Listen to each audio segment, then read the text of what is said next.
Hours after Oscar Sudi was grilled, Oscar Sudi, of course, is a legislator from the Rift Valley, very close ally to the Deputy President William Ruto.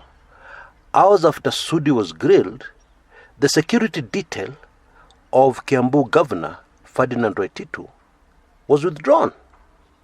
Essentially what that means is that you no longer have people with big guns protecting you.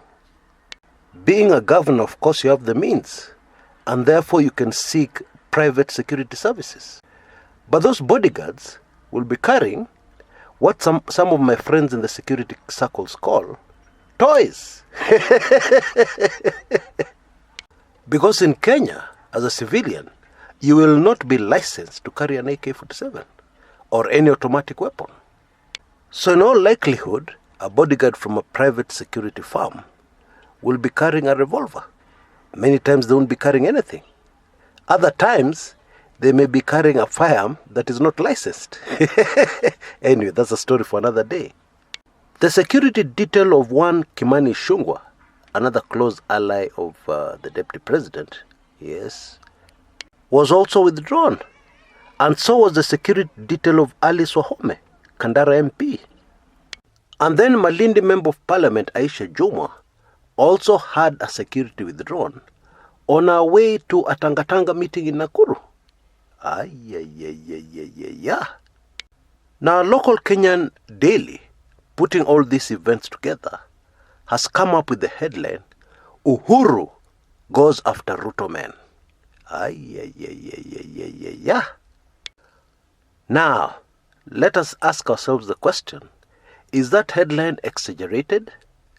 Or is it true, that this is exactly what is happening in Kenya? And maybe that headline is understated. It is much more serious than that.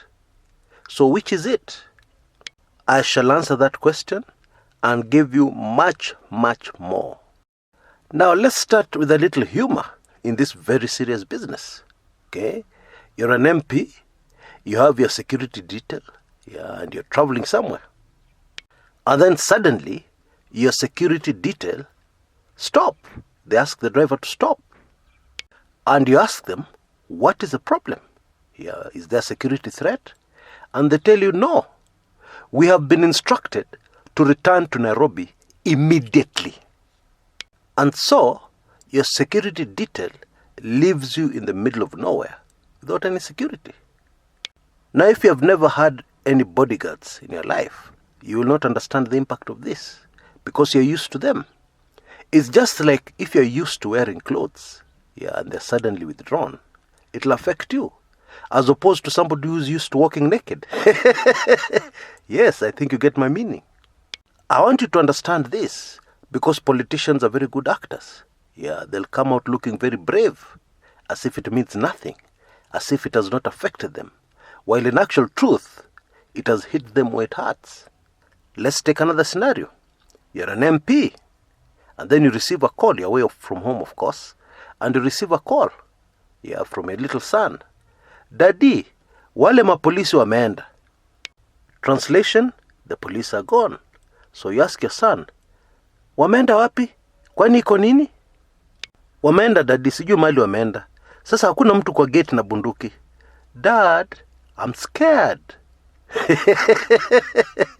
Yes, that is the reality. And that is why the Kikuyu legislator Kimani Ichung'wah, when asked by the media whether it's true his security has been withdrawn, his first comment was very interesting. He said, yes, it's true. I don't know what these people want to do with my family when I'm away. Now, the truth is we have been here before. Yes, in fact, very recently, during the 2017 general elections. You remember there was a time when virtually all opposition legislators, especially ODM people, had their security detail withdrawn. However, this time there are a few differences. First of all, many of the MPs, Jubilee MPs, have more than one bodyguard. Because legally, an MP should have only one bodyguard, following them everywhere they go. This business of having a bodyguard at your home, at your house, That does not apply to members of parliament. So how did these people get up to 5 bodyguards, some of them? Well, they're in the Jubilee ruling party. And all they had to do, because they're in government, as Kenyans like to say, they just put pressure on the then Inspector General of Police, Bwana Boynet. I need more bodyguards. Yeah? You never know what these ODM guys are going to do to me. Something like that. So they got more bodyguards. So this time, it is much more painful than in the case of ODM legislators. Because most ODM legislators had only one bodyguard provided by the government. If you wanted more, you would have to hire your own private security detail. The only people in the opposition who had more than one bodyguard were former Vice President Kalonzo Musyoka, people like those, people like Raila Odinga. In fact, most of you will remember the panic Kalonzo Musyoka went into. So much so that there was a very curious incident that happened in front of his house. He reported to the police that somebody had thrown a grenade into his compound. But when investigators went there, they found a lot of funny things.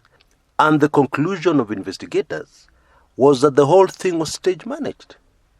Most of you will remember those details. Now, the interesting thing is that story went quiet. We never reached a conclusion to that story. Because stage managing something like that is criminal. Somebody should have been arrested and arraigned in court. But I guess Kenyan politics, hawezi kuelewa. Very difficult to understand. Anyway, let's not get sidetracked. Bottom line, let no MP lie to you. This is a big deal, a very big deal. And remember, this comes hours after Oscar Sudi was grilled. Why? For his hate speech. Remarks that he made almost 2 weeks ago. And nobody followed up. Kenyans complained on social media that it was hate speech. But action has finally been taken 2 weeks later.